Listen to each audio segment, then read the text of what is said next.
Взрыв башки, нахуй.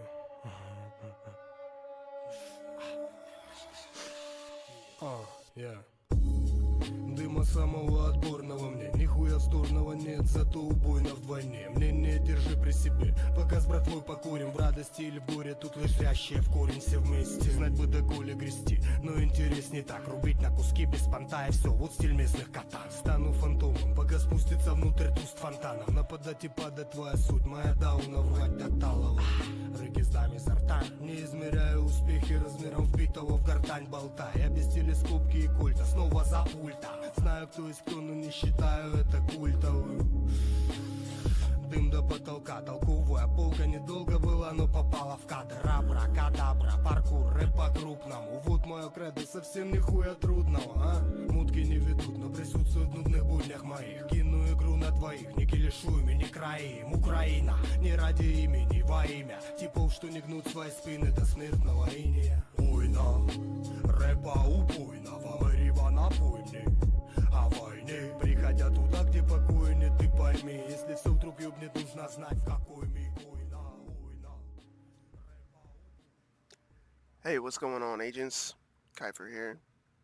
Today I want to talk unscripted and off the cuff about my 6-piece PVE reclaimer build. I've got a fair amount that I want to discuss as well regarding sort of the preconceptions, misconceptions that I've seen from players in very late game PVE. When I'm talking about PVE, I mean legendary missions. So I'd like to have a bit of a discussion in this video today. Good news for you is that I'm trying a new editing technique. I've got a lot of gameplay that I want to share with you guys. So there'll be something to watch while I'm talking about some of the topics that I want to discuss, a couple demonstrations probably, and hopefully that'll make it easier to watch. Go ahead and leave a comment. Let me know what you think about the format. I'm interested in doing more of these sort of long form end game discussions with you guys if you want to see it. You know, I'll probably end up making them anyway, even if there's not very many views. So please know that the amount of views, the amount of likes or whatever is appreciated, but isn't necessary. So trying to earn it where it's deserved. And I know that this game is not necessarily the most popular anymore, so, you know, I'm not expecting too much out of it. All that being said, first division, best division, so introduction out of the way. Down in the description below is going to be links to the divisionbuilds.com. You can check out the two different variations that I have to show you today there. I'm going to post them there before the video goes up. So yeah, that's, if you want to take the data and run, you're more than welcome to do that. So let's get into the build. Let me show you what I've been working with. This is the butter bar. You lead from the front, you lead by example with the build like this. 4,000 firearms, 4,000 stamina, 8,000 electronics. Alright?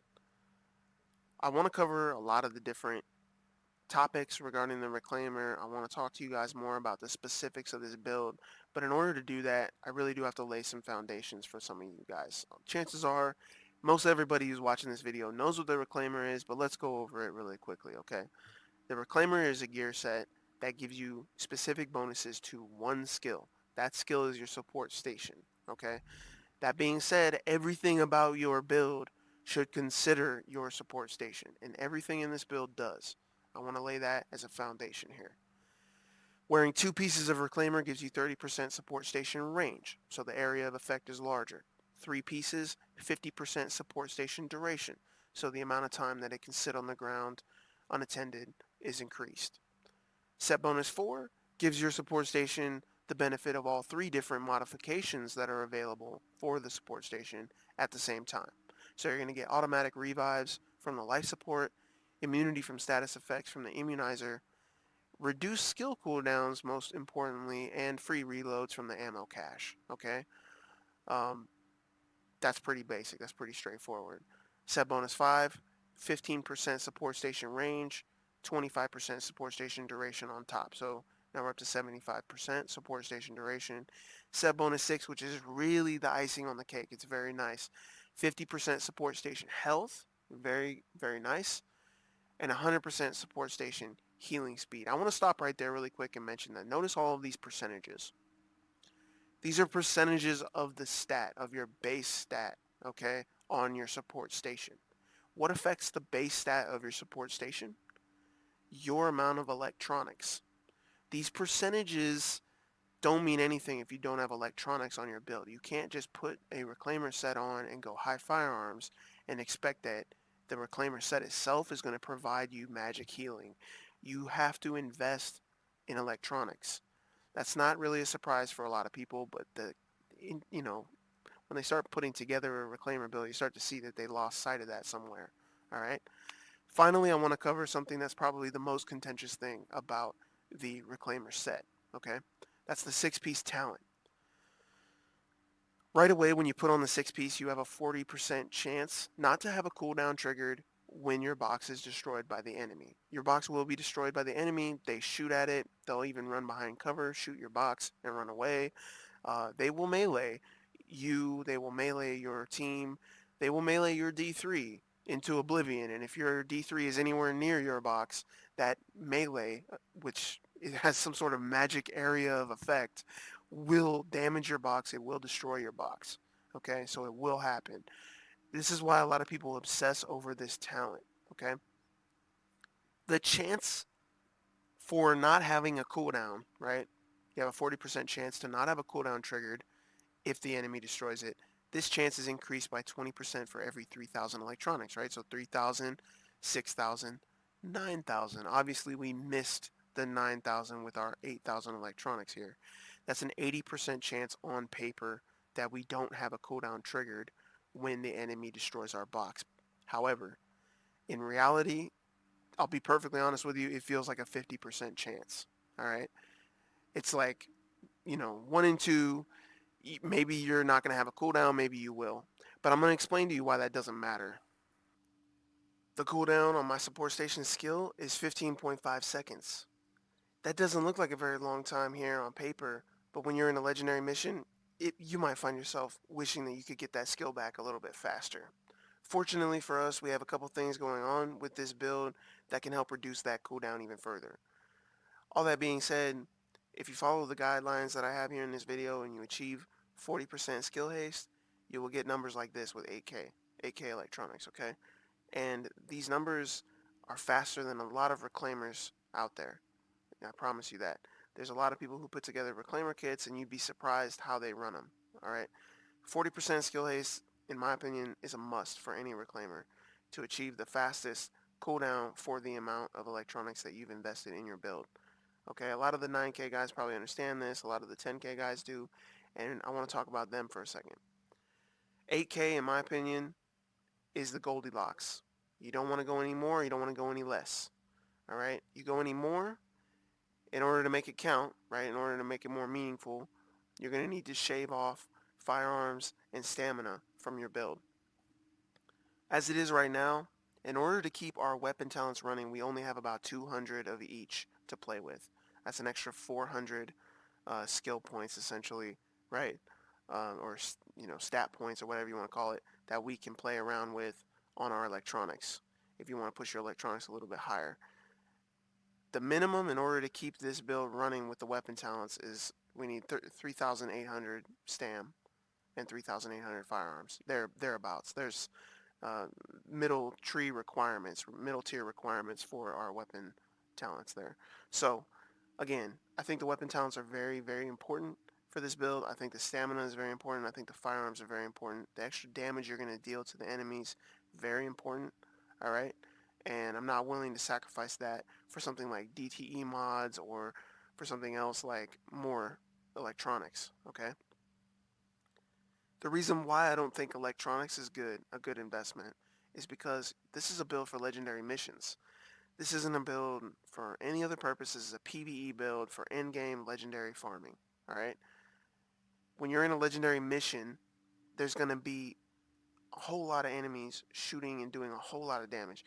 If anyone on your team is standing in the support station radius and gets focused for even a number of seconds, like just a couple seconds, they're going to go down. It doesn't matter if that support station is 8K, 9K, 10K, it doesn't matter. It's not going to provide anybody temporary invincibility at those numbers, and all it's going to do is shave away your own assets. It's going to cut down your own ability to fight, okay? And that's not acceptable in my opinion. I think that what this build does, it does well, and it stays true to the point that the Reclaimer isn't supposed to be everywhere every time.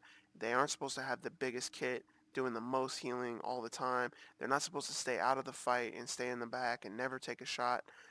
They're supposed to be a part of the team, and they have a powerful skill that they can help the team with. Now, touching really fast on the 6-piece talent, the 6-piece talent with the 100% chance to avoid the cooldown is nice. If we could achieve 9,000 electronics, we would have that. A lot of people obsess over that. But as it is, we have a 1 in 2 chance. We have a 50% chance to avoid um, this cooldown. Yes, it's 80% on paper, which makes it even more of a point that I have. I mean, it's not 100, but it's 80% on paper. It feels like 50%. I'm being real with you guys. But even at 50%, that's not a wasted talent. That's a huge boost. That's something cool. And you'll definitely notice the value of it in those situations where the enemy shoots your kit and you get that to proc. You know, you get that avoidance of cooldown. So yeah, I don't think it's worth speccing into 9K on any level. I don't think it's worth going higher than that on any level. So, you know, once again, if you we want to be a reclaimer, you want to be a strong reclaimer, you want to have a fast box, you want to have good skill haste, you know, follow these guidelines and, you know, make your build. Before we move on from the support station skill, I'd just like to mention that if you're going to play reclaimer, make sure you're choosing the life support modification, all right? Reason being is that you can notice second from the top, the healing rate on these others, 20,000, right? 20,000, 20,000. Life support, 24,229 hit points per second, all right? So when you play Reclaimer, play life support, it'll give you the best healing rate for your box. I've tested this a little bit, and it seems to be true. Definitely do that. And it, you know, I have to mention it because it's a little confusing with the 4-piece talent saying that you get the benefit of all three. However, it doesn't say that you get like the best stats from all three. So when you play Reclaimer, play this, and then you can just kind of sleep well knowing that you get these extras on the side. I use a blue super. Your super cooldown is 325 seconds. You can pull over to the side and switch your super out. It doesn't matter. I use a blue super because I'm giving the team the health. I'm providing the team the HP in order to take advantage of the damage resistance. Okay, so I know where their health is. I know when the enemy is pushing. I can time my blue better than anybody else can. Okay, and the blue also will have an immunity effect just like all the supers do. No one else on my team can use that blue. But the good news is no one really uses blue, right? So I can use blue to help us to hold against a push or to help us push ourselves into a better spot. And again, cooldown 325 seconds. The only people who are going to beat you to that are like a 9K Firecrest or a 10K Tactician. And, you know, those guys are out there, but you're probably going to have one of the fastest supers on your team, which is going to be remarkable. All right, so use it. Don't just keep it. I like to use mine first at like one of the first fights in the mission. I use it probably halfway through, and then I save it just at the end. I save it for the boss fight or the end encounter, and it usually works out great. My secondary skill is the defibrillator. The defibrillator obviously can revive a downed teammate, but it does provide a instant heal followed by heal over time. This is very, very useful in many situations. One of the most dramatic situations is the D3 support. Your D3 doesn't need to go down in order for you to use the defibrillator on them, and it gives them a burst heal, it heals their shield, and the ally heal, if you notice second from the top there, is substantially more than your self heal. So you're not going to go and use this when you start taking a bunch of surprise damage. You're not going to run behind something and pop your defib like you're some sort of, you know, fighter, striker, or whatever, right? You're going to use a med kit in those situations, and you're going to save your defib for your friends. Cooldown 19.5 seconds. Something interesting we'll talk about here once we move into the talents, the character talents, and just, yeah, keep that in the back of your mind. That's not exactly accurate. The reason why it's not exactly accurate is because of this triage talent that we run.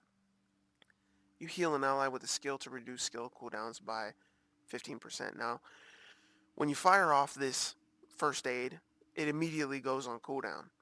So once the healing kicks in from the first aid, it takes a little bit, like the the first aid round travels and then kind of stops on the ground for a second, and then poof, you'll see this big green like confetti, and that means that it's healing, right? And so once it procs Triage, you get a 15% cooldown on the DeFib itself. All right. This also works in the reverse. You can have your DeFib cooldown helped when an injured teammate steps into the radius of your support station. Okay, so when they're injured and they come back into that field, they're going to proc Triage, and that's going to help the cooldown of your DeFib as well. It's not going to proc like multiple times, but it will proc like, fairly quickly one after another. I also use Triage in certain situations to move my support station. All right, this takes a little bit of technique, but usually if you can pay attention to who's moving up, who's starting to push the enemy more, you can see somebody who's taking some damage, right? D3, great example. D3s are constantly, usually in a situation where they can be taking some damage to their own HP, all right? And if you see anybody who's hurting on the health bar at all in any capacity, you can pop your support station in order to move it, right? So now the support station is on cooldown.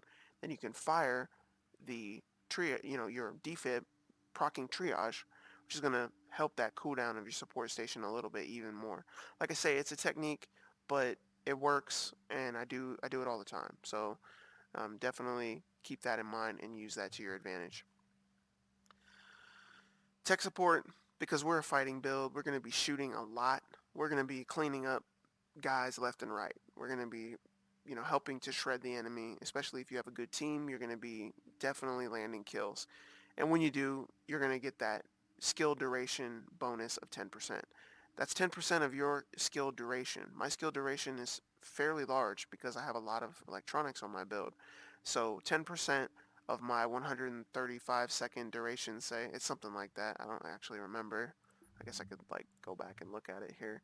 What's the duration here for our skill lifetime? 125 seconds. Okay, so yeah, 125 seconds, 10% of that every time I land a kill. That's pretty cool.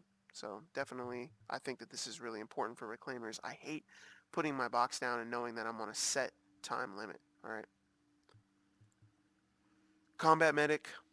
Look, if you're playing in a group at all, in any activity, PVE, PvP, use combat medic. Use it. No questions asked. It must be on your build. It's very, very powerful. It's very helpful, and it can save your team without you even knowing it. Okay, so combat medic, use a med kit within 20 meters of a friendly, and you'll heal them with 40%. It also works for proxies. So your D3, for example, taking a lot of damage, your DeFib is on cooldown. You don't know what to do. He's kind of taking some damage. You step up, use a med kit. Boom, burst heal on him, on his shield. It's perfect. All right, so use combat medic. It's really, really powerful, and don't forget that you have it, and use it in those situations when you know your buddies need to heal. Last but not least, strike back. Strike back is really good for those situations when you are taking a lot of damage, which you're going to be in those situations in legendary missions, let me tell you. So once your health reaches the last health segment, it will proc strike back, reducing all your active cooldowns by 20%. So this is very useful, most importantly when you're moving the box and you kind of happen to take a lot of damage. All of a sudden you can slide to cover, use a med kit, right? You might give some burst healing to your team around you by doing that.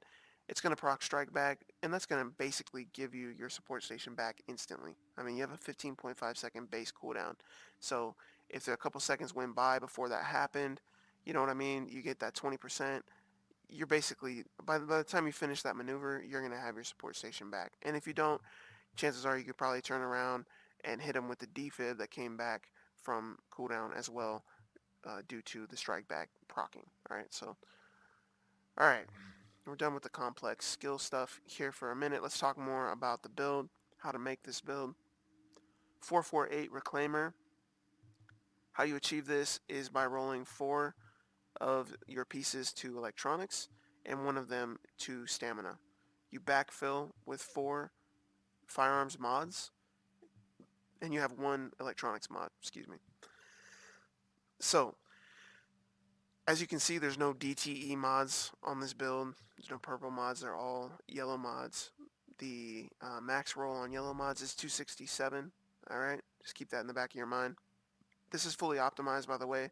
So we're rolled for electronics on our chest, enemy armor damage, stacking on top of the enemy armor damage bonus we get for using assault rifles.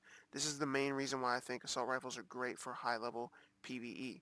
Your enemies are always going to have armor, and having this 6% on your chest is going to put you at 30% enemy armor destruction, just base, by using your weapon. And that's great for stripping off armor. You'll really notice it, alright? Skill haste. As I mentioned before, skill haste is a must. We're stacking that on this build, so remember that. Ammo capacity. You will be shooting a lot. You're not always going to be reloading your weapon inside of your support station radius, so use ammo capacity on your chest. I think it's a lot better than increased kill XP. You're not going to need it with the rewards from the legendaries. Once you have a strong build, you're going to be running so many legendaries, you're going to get plenty of rewards. Alright, so our mods here, you can see firearms mods, 267, 266. Those are really good mods. These dropped from legendary missions. Alright, skill haste. So with the 9% skill haste on the piece itself, we're up to 15% skill haste just alone on this piece. Alright, it's very good. Onto the gas mask, rolled for stamina. Alright, skill power, damage to elites. These are two other attributes that we're stacking on this build, so pay attention to those. Firearms mod with skill haste. Knee pads, skill power, damage to elites, right? Resistances don't really matter too much. These resistances, as far as I know, they reduce the amount of time that you spend under these effects, so if you do get lit on fire, then you're going to have this a little bit of reduction in that duration of the status effect. Alright, so honestly, you could do whatever you want with this. I've got these, and they have DTE skill power. That's all that I care about. Alright, rolled for electronics with firearms mod, 3% skill haste. Onto our performance mods, we are using max roll 5% support station healing speed for a total of 120% support station healing speed on this build. This is very, very useful. There's a cult of people out there who believe that reclaimers have to have range mods, and honestly I disagree. I think that if you place your kit properly, or if you try to anyway, it's going to be workable in many situations. And unless you're playing with a very specific group every single day, every time, which, face it, I don't think anybody is anymore, it doesn't matter to spec like that. You want to have the most healing on your kit that you can have. Onto the backpack, skill power. Alright, we're rolled for electronics on the backpack, by the way. Skill power. We've got skill power on our mask, on our knees, and on our backpack. That's putting us up above 30,000 skill power. Alright, 30,000 is a very large fraction of 277,000. Okay, that's a lot. So just by stacking this little attribute onto those three pieces, we're able to boost our skill power a lot. I think this is another hidden kind of key to making a reclaimer build. Alright, definitely take advantage of this. There's nothing else better in the slot. I think skill power is best in slot for those three pieces. Alright, disrupt resistance, because why not? I don't need the extra ammo. That's the only other thing that I would put on here. But again, as long as you have skill power on your backpack, you're doing great. Our mod is electronics with skill haste. And our performance mods, as I pointed out, support station healing speed. Moving on to the gloves. Rolled for electronics, right? We have our weapon damage here. We have our assault rifle damage. Very important to get that damage up a little bit higher. Alright? 6% crit chance. I like crit chance more than crit damage. You could go either way. Enemy armor damage too. I mean, I don't really think there's a reason to spec into it. I think crit chance is probably best in slot, in my opinion, simply because of the fact that we're using very fast firing assault rifles, and that crit chance is applied to every single shot, right? So that bonus crit chance is going out of our muzzle at what, over 800 rounds per minute. That's cool.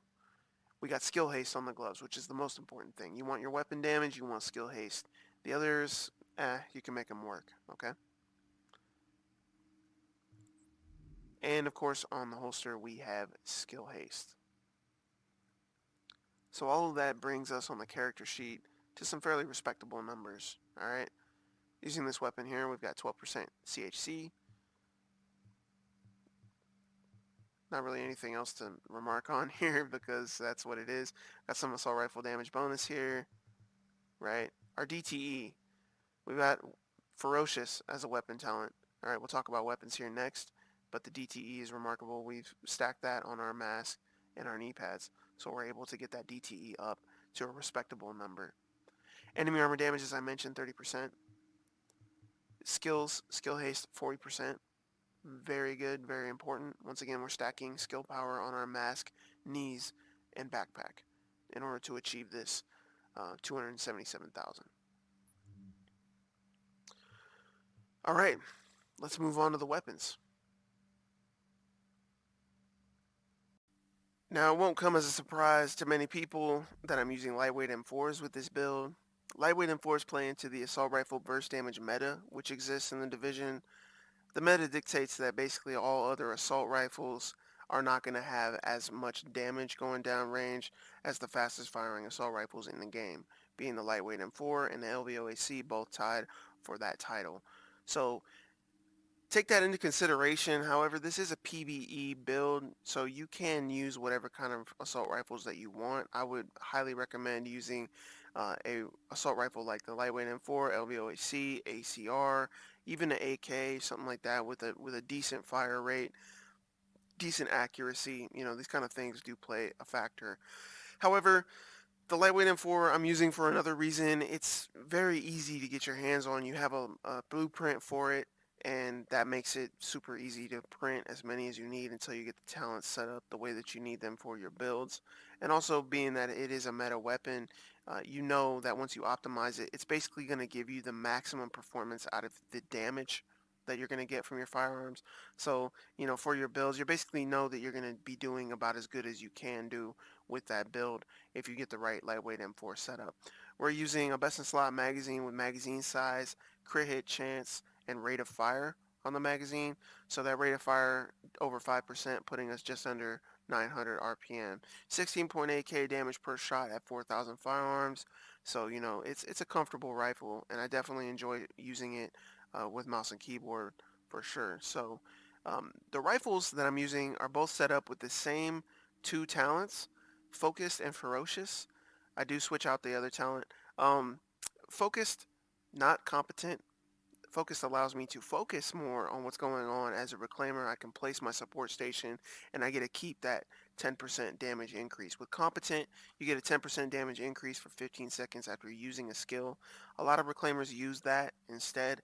Personally, I find that it's just a little bit too OCD, and I end up shooting off my DeFib a lot more than I would like, and I don't have my DeFib when I need it. The cooldown on the DeFib is 19 seconds. It's not guaranteed that I'm going to land a kill and be able to benefit from something like Determined with that. Like I say, I just think it's a lot more simple and a lot easier to use Focused. I place my support station, I keep my 10% damage bonus, and when my friends need my DeFib, I can freely give it up and share it with them and forego that extra 10% damage for 19 seconds or whatever it is. And also paying attention to the fact that we do get faster skill cooldowns when we're standing inside the radius of our support station anyway. So I think there's a little bit of synergy there with Focused. I think it's just perfect for a Reclaimer build, so pay attention to that. Ferocious is a no-brainer. You know, this is for legendary farming. This build is for legendary missions. We're fighting a lot of elites, so Ferocious giving us that extra 10% DTE on the top. My third talent, this plays into my philosophy. I'm using a skill build, so when I land a kill, I want to get something for my skills back. My skills are what keeps me alive, it's what gives me healing, it's what helps my team. So I want a weapon talent that's going to feed back into my skills. Okay, there's not many that do that directly. However, Talented is one of those. I love this talent. I hate the name Talented. So the talent gives me 15% of my substantial skill power, 277,000 skill power, 15% of that for 20 seconds when I land a kill. So basically, if I land a kill and I pop off my DeFib, it's got that extra bonus on it, which is going to really help that ally healing. Also, interesting to note that from what I've read, if you're able to proc Talented, right, it runs for 20 seconds, your support station cooldown, if you're just standing there, is 15.5 seconds, right? So if you're able to place the support station after proccing Talented, from what I've read, the support station will keep the 15% skill power bonus for the duration of the skill. So it's really interesting to note and interesting to mess around with. There's definitely situations that I find where I'm able to place that box during the talented. However, I am moving a lot, so it's not really like I'm able to keep it for that entire duration. Most of the time I'm popping my box intentionally to move it up or to, go into the next area. So it's just something that helps me get some value back from my skills, and I like that. On my secondary rifle, I'm using Determined. Determined helping all my skill cooldowns by 7.5% when I kill a target. You will get kills with this build, so having Determined is very helpful, especially when you want to get your super back. If you're in a situation where you just popped your super, switch out your gun to the secondary and go ahead and use it. It's really great. It's also worth noting that with these weapons, you don't need to worry about how you roll these talents. If you're going to use these talents specifically, you can roll them in any combination. You don't need any of them on the free. So just pay attention to that. If you're looking to mimic this build and you get focused on the free or you get determined on the free, it doesn't matter. Like, you're going to be able to run it no problem. However, if you do want to forego these skill-based weapon talents, you could do something like Unforgiving on the free. You could do a number of things. So just experiment with it, but know that you might have to pay attention to getting certain talents on the free slot, as you won't have enough firearms or stamina to be able to proc certain talents. All right.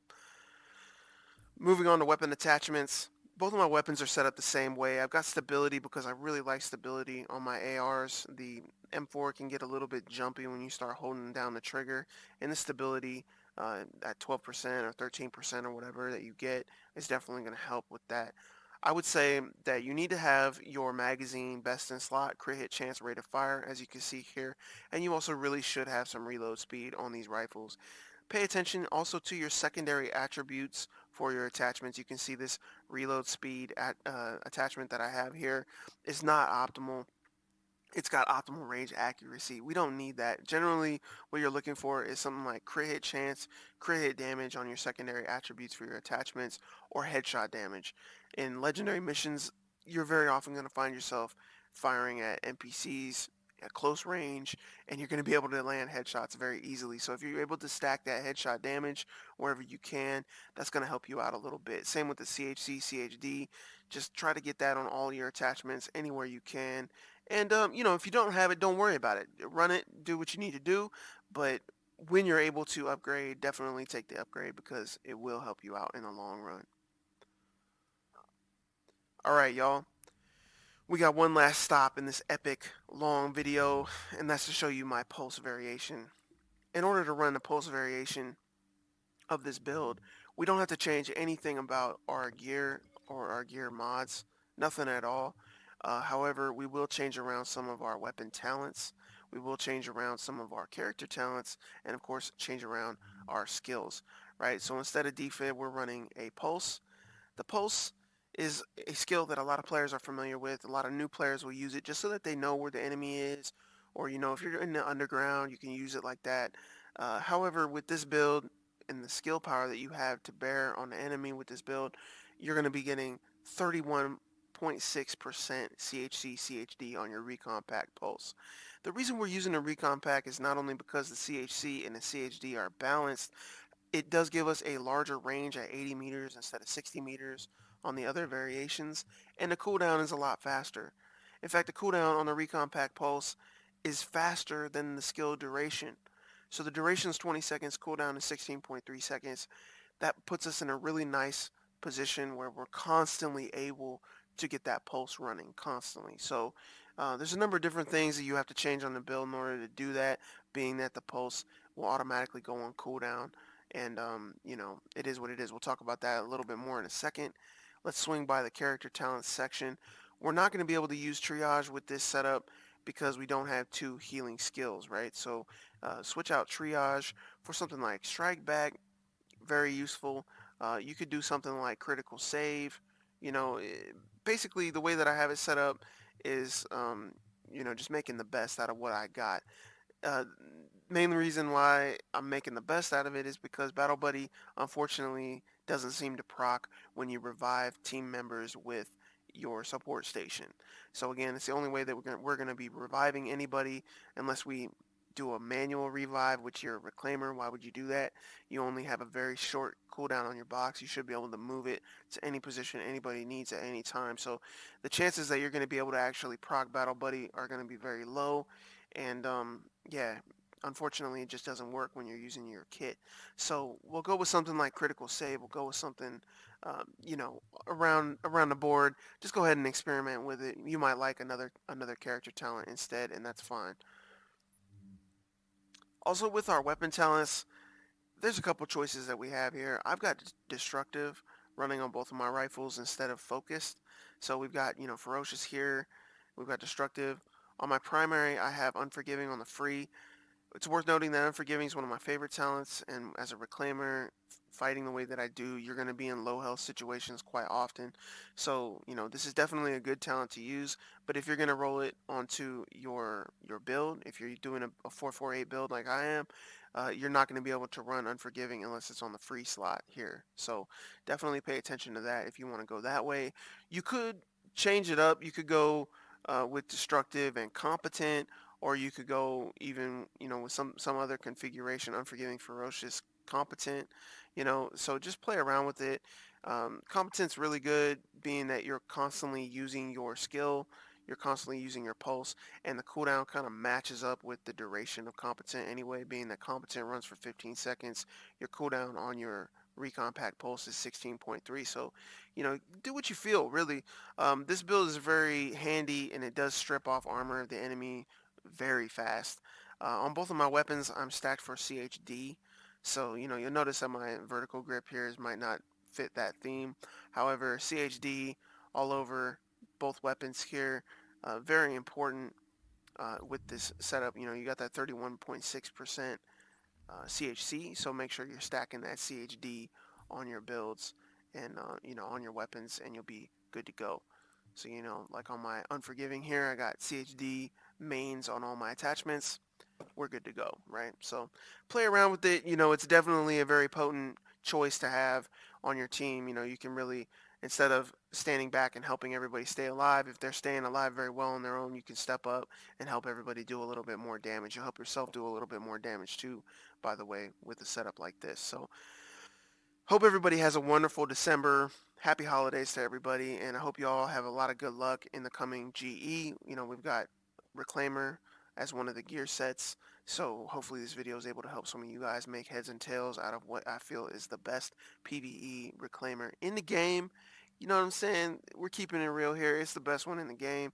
Get out of here with your 9K electronic build. Get out of here with your 10K electronic build. It's not doing enough for your team. You're sitting in the back doing nothing, and if you're doing that, you might as well just be a noob. You might as well just use a 4-piece reclaimer, 9K build or whatever, because you're not contributing at all to the overall help of your team. So anyway, stay up everybody, and I'll catch y'all in the very next video.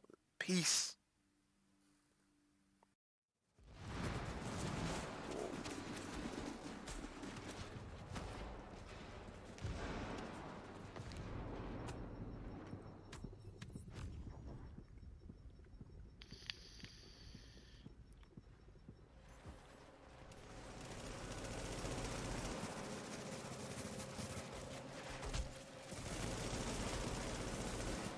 Fuck out of here.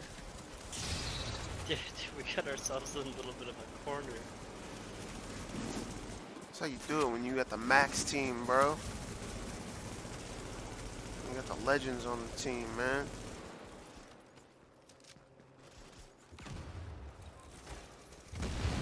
Alright, careful now, careful.